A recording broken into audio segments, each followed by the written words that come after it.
The death of John Travolta's son on January the 2nd was shrouded in controversy amid claims that he suffered from a condition that he had never in fact been treated properly for.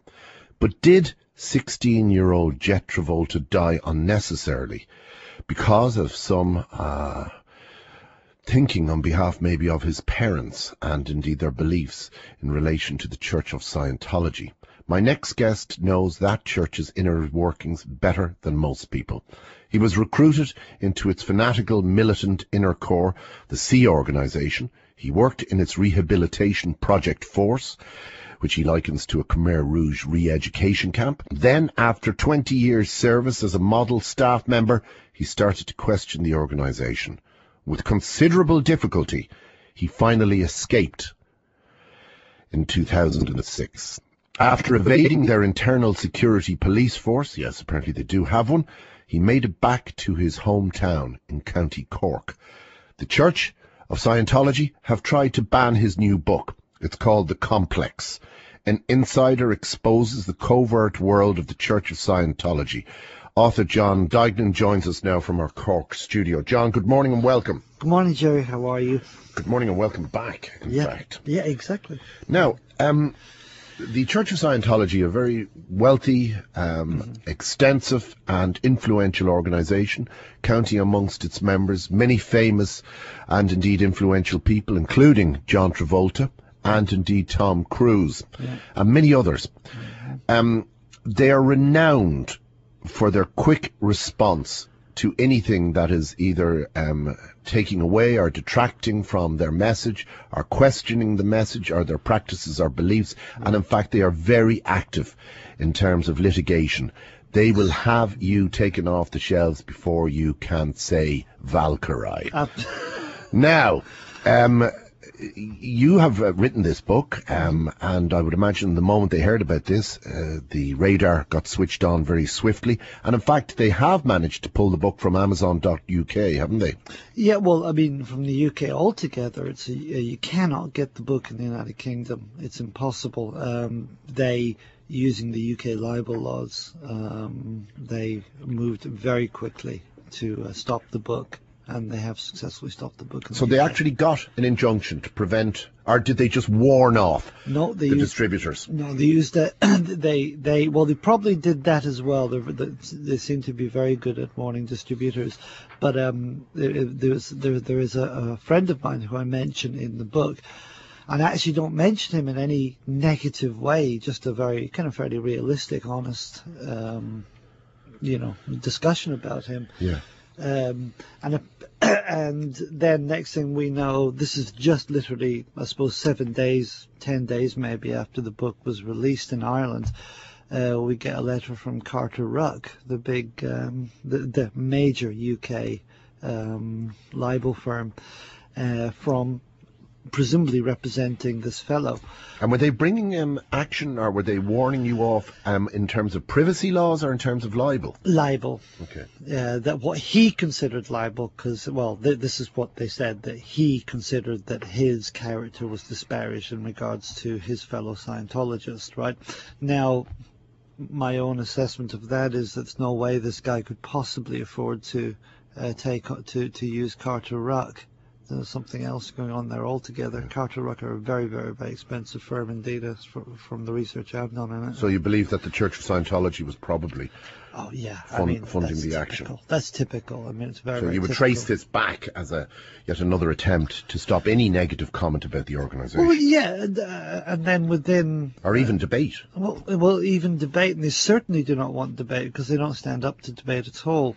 I mean, within a few days of that, then the next thing, again, I drew the connection because no one else was at the time, but Tom Cruise turned up at the Amazon headquarters in Seattle to give a previewing of Valkyrie, and then Amazon International pulled the book. Was not available anymore after that on Amazon International.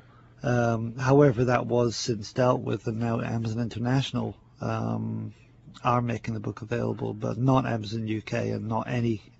But it is available to purchase legally here in this country. Exactly, And there are no legal issues in relation to you talking about it. So anybody who's listening in the RTE legal department, you can take a chill pill. It seems to be. No, okay. Ireland's great. The fact that I wrote the book with a very competent journalist, and a journalist that Scientology is quite afraid of, Nicola Tallant, who's a very switched on lady, and they wouldn't try anything.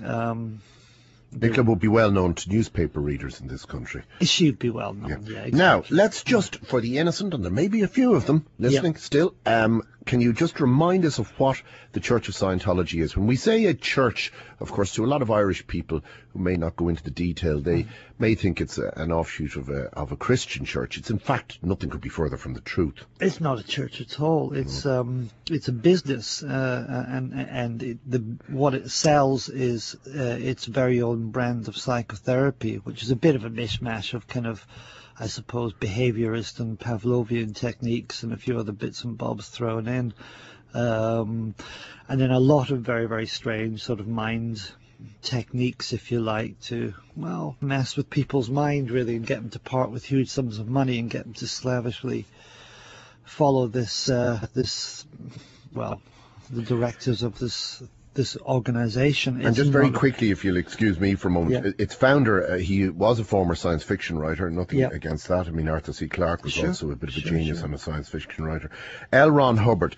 Scientology is based on the belief that humans are spiritual beings, are thetans who have lived for trillions of years. They're constantly reincarnating. And through the use of Scientology, L. Ron Hubbard explained that if you became a Scientologist, you would achieve supernatural powers, and in fact they have an unlicensed and unmonitored psychotherapeutic system operating under the guise of a religious practice. Correct. So that's how it works. And it does, a lot of people end up feeling much better, but of course there's always a downside to feeling much better so quickly and so efficiently. Now, so that's what they do, and they also are incredibly wealthy because they attract, first of all, very wealthy people to the organisation, but not only that, they also manage to persuade people very efficiently and very effectively on an ongoing basis to part with large amounts of money, whether they're wealthy or not. Let's go to John Travolta, and you know, Travolta is an extraordinary guy. I have great admiration for him. He's a very fine man, a lovely fella who has fought against adversity in his chosen career, that of acting. He has been incredibly successful and came back from the dead, literally. And maybe Scientology had a part to play in that, who knows. But his son, it is believed, may have suffered as a result of these beliefs. Absolutely. Explain to me.